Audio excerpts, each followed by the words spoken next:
So guys, अगर आपकी turnover up to 1.5 crore तक थी तो उस केस में फॉर एग्जांपल मार्च के लिए आपको 3B फाइल करनी थी 3 जुलाई तक। इसके बाद करोगे तो अगर आप कैटेगरी 1 में फॉल करते हो तो आपको इंटरेस्ट लगना था फ्रॉम ओरिजिनल ड्यू डेट।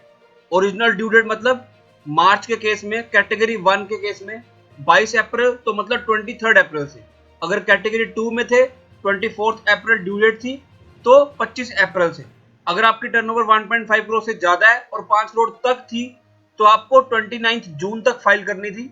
इस डेट के बाद फाइल करोगे तो ओरिजिनल ड्यू डेट से लगना था, मतलब 23 अप्रैल से।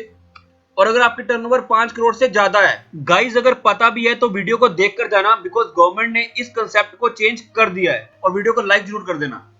और अगर आपकी टर्नओवर 5 करोड़ से ज्यादा है, मार्च के लिए 15 दिन की डिले माफ थी, तो मतलब 20 अप्रैल के बाद 15 दिन और, तो आप 5 मई तक विदाउट इंटरेस्ट फाइल कर सकते थे। 5 मई के बाद 24 जून तक 6 मई से इंटरेस्ट लगना था 9%। बट अगर आप 24 जून के बाद फाइल करते तो आपको ओरिजिनल ड्यू डेट से इंटरेस्ट लगना था, मतलब 21 अप्रैल से। तो फ्रेंड्स, सर्कुलर नंबर 141 इशू किया 24 जून को। इसमें 40th जीएसटी काउंसिल मीटिंग के डिसीजन को समझाया और काफी इंपॉर्टेंट है। नोटिफिकेशन ऑलरेडी इशू कर दी थी, वो मैं आई बटन पे लगा दूंगा, इनकम टैक्स में और जीएसटी में। Manner of calculation of interest, अगर आपकी टर्नओवर 5 करोड़ से ज्यादा है, इसके लिए नोटिफिकेशन नंबर थी 51।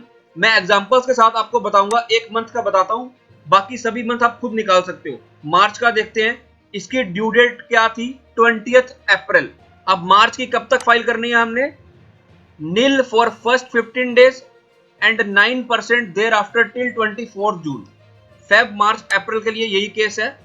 तो अगर हमने 2 मई को फाइल की है तो मतलब 5 मई तक जीरो इंटरेस्ट, 20 मई मतलब 5 मई तक 15 दिन के लिए जीरो इंटरेस्ट, बाकी जो 15 दिन रह गए हैं उस पर 9% पर एनम।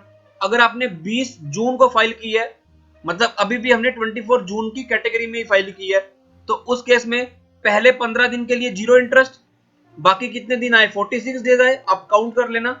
उसमें हमें 9% लग जाएगा, रिड्यूस रेट ऑफ इंटरेस्ट। आपने 24 जून को फाइल की अगर, तो 4 दिन और आगे, मतलब 50 दिन के लिए 9% पर एनम, फर्स्ट 15 डेज के लिए जीरो इंटरेस्ट।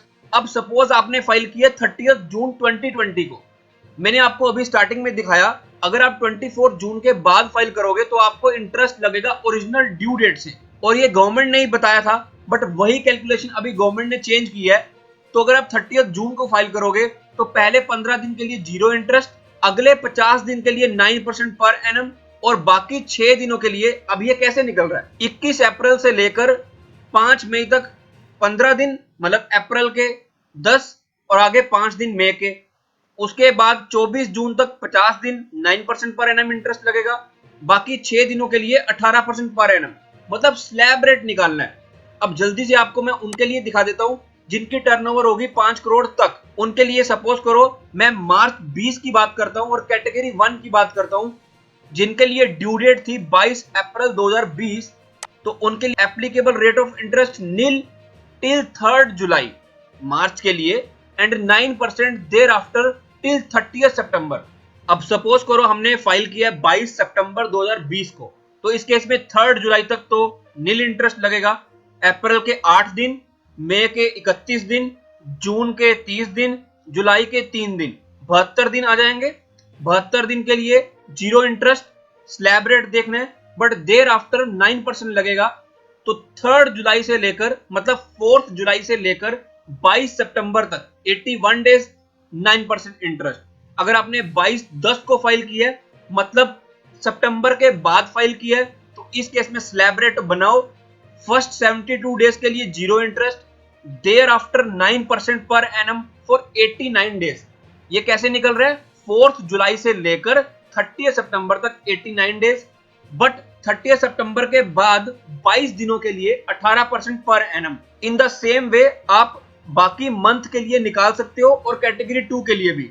अब हम बात करते हैं बहुत इंपॉर्टेंट लेट फीस के रिगार्डिंग। यहां पर मैंने सिर्फ अंडरलाइन किया हुआ है सिर्फ एक ही लाइन को, यहां पर ध्यान से समझना। It is clarified that the waiver of late fee is conditional to filing the return of said tax period by the dates specified in the said notification. जो हमने कल नोटिफिकेशन डिस्कस की थी, लेट फीस के regarding, in case the return in form GST or 3B for the said months are not furnished on or before the dates।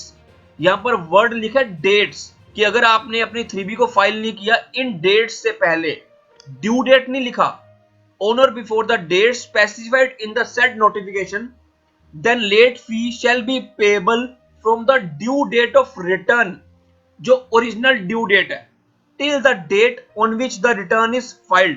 Late fees के लिए notification number थी 52। मैं आपके साथ ऑलरेडी कल डिस्कस कर चुका हूं। इसमें मैंने बताया था कि आपको इंटरेस्ट रेट लगेगा फुल रेट पर ओरिजिनल ड्यू डेट से, बट अभी गवर्नमेंट ने उसको स्लैब वाइज कर दिया है, तो आपको ध्यान रखना है।